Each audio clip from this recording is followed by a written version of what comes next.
மடப்புரம் அருகே திருநங்கைகளுக்கு பாலியல் சீண்டல், காவல்துறையிடம் நடவடிக்கை கோரிக்கை.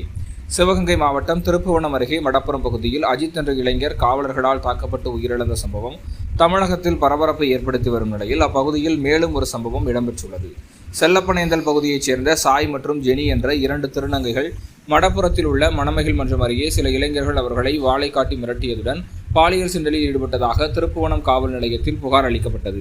இது தொடர்பாக திருநங்கைகளின் உறவினர்கள் திருநங்கை பாக்கியா கூறுகையில், நாங்கள் நேரில் சென்று திருப்புவன காவல் நிலையத்தில் புகார் அளித்தோம். ஆனால் காவல்துறையினர் எந்த நடவடிக்கையும் எடுக்கவில்லை. வழக்கு பதிவு செய்யப்படவில்லை. நாங்கள் குற்றவாளிகளை அடையாளம் காண்பித்தும் காவல்துறை அவர்களை கைது செய்யவில்லை. பாலியல் தொழிலில் இருந்து சிலர் தற்போது மீண்டு வந்து ஒழுங்கான வாழ்க்கையை நடத்த முயற்சி செய்கிறார்கள். ஆனால் தொடர்ந்து இதுபோன்ற இன்னல்களை சந்திப்பதாக வேதனை தெரிவிக்கின்றனர்.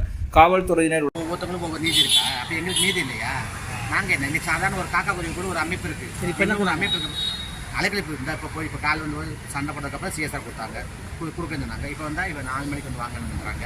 எங்களுக்கு சரியான முதல் இல்லை. இவங்க இன்னைக்கு சாயந்தரத்துக்குள்ளே வந்து எனக்கு சிஎஸ்ஆர் கொடுத்து நாளைக்கு காலம் அவங்களை அரசு போகலைன்னா கண்டிப்பான முறையில் வந்து தரணா இருக்குது. கண்டிப்பாக எஸ்பி ஆஃபீஸ் போகிறீங்களா? எஸ்பி ஆஃபீஸ் போகிறேன். எஸ்பி ஆஃபீஸ் தாங்க போகிறேன் சார். இப்போ கலெக்டர்லாம் வந்தேன் நான். எனக்கு இப்போது இவங்க வந்து வாங்கிக்கன்னு சொன்னாங்க. வந்து கேட்டால் ஒயின் ஷாப் செக் பண்ண போயிருக்காங்கன்றாங்க. அன்னைக்கு ஊரே சுற்றி வரைக்கும் கான்செப்ட் வந்தாங்க, எல்லாமே வந்தாங்க. அப்போ அவங்க ஆக்ஷன் எடுத்து பிரச்சனை சார் என்ன பிரச்சனை இருக்குது? அஜித்குமார் உயிரோட அப்போ நாங்கள் உயிர் தானே சார். இப்போ எங்கள் உயிர் சும்மா இந்த சம்பவம்லாம் நடக்கும்போது ஏதாவது வீடியோ எடுத்து வச்சுருக்கீங்களா? என்ன சம்பவம் நடக்க போகும்போது? உங்கள் பிரச்சனை நடக்கும்போது எங்கள் பிரச்சனை நடக்க போகும்போது வீடியோ இப்போ அங்கே போயிட்டே இருக்கே. கேமரா சிசிடிவி இருக்கு, சிசிடிவி போட்டே இருக்கு.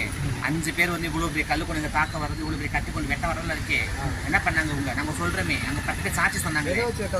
வாழை வச்சு சார் என்ன சொல்லிட்டு இருக்கீங்க? வாளுக்கு இவ்வளோ பெரிய கல்லு வீடியோ போட்டச்சு எல்லாமே இருக்கு. அப்போ என்ன பண்ணாங்க இவங்க? அவங்க பிடிச்சி எப்படி பிடிச்சீங்க? அப்புறம் அப்படி வாழை வச்சுருக்கும்போது ஸ்டேஷன் வந்துட்டாங்க சார். இன்ஸ்பெக்டர் எஸ்ஐயும் ஒரு கான்ஸ்டபிள் வந்துட்டாங்க.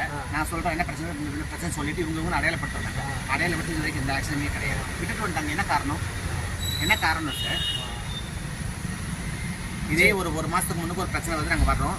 அவங்க ரத்தம் ஒழுகு மண்டையில் அவங்க அரெஸ்ட் பண்ணி ஜெயிலில் போட்டாங்க. ஒன்று போட்டிருந்தாங்க. இவன் நல்லா தானே இருந்தாங்க. அவங்க கூட்டுற வேண்டியது தானே. அஜித்குமார் உயிருக்காக போராடுறாங்க. நாங்கள் எந்த தப்பு சொல்லலை சார். அப்போ எங்கள் உயிர் இல்லையா?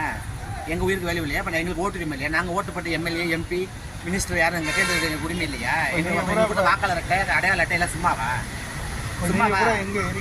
நாங்கள் எல்லாமே எங்கள் சொந்த ஊரில் சார் இருக்கோம். நாங்கள் ஒரே இடத்துல இருக்கோம். எங்கள் வீட்டில் இருக்கோம். எங்கள் சொந்த வீட்டில் சொந்த ஊர் ஆமாம். மடப்புறம் ஒயின் ஷாப்ல சார் சாயந்தரம் 4 to 5 மணிக்குள்ளார அவ்வளோ பிரச்சனை நடந்திருக்கு. நாங்கள் அடையாளப்படுத்துறவங்க வந்து குற்றவாளின்னு சொல்லிட்டு இது வரைக்கும் எந்த ஆக்ஷனுமே கிடையாது. அப்போ நான் எங்கள் உயிருக்கு வேல்யூ இல்லையா? எத்தனை பேர் இருக்கீங்க? நாங்கள் 20 பேர் இருக்கோம்.